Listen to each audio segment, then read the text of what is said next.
आप देख रहे हैं city 24 news channel. Savli police દ્વારા નગરમાં અલગ અલગ વિસ્તારમાંથી માસ્ક નહીં પહેરનારા ઈસમો પાસેથી દંડ વસૂલવાની કાર્યવાહી હાથ ધરવામાં આવી। સમગ્ર દેશમાં કોરોના મહામારીએ માજા મૂકી છે, તેવામાં સાવલી નગર તેમજ તાલુકામાં પણ કોરોનાની સંખ્યામાં વધારો જોવા મળી રહ્યો છે અને આ મહામારીથી બચવા અથવા તો કોરોના સંક્રમણને ઘટાડવા માટે માસ્ક અને સોશિયલ ડિસ્ટન્સ એકમાત્ર ઉપાય છે।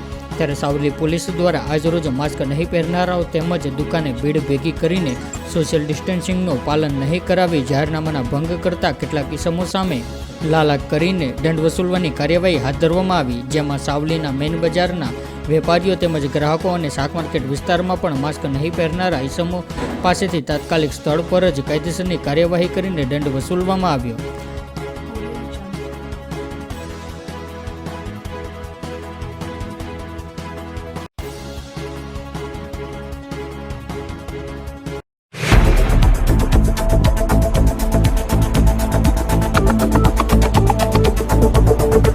आप देख रहे हैं सिटी 24 न्यूज़ चैनल।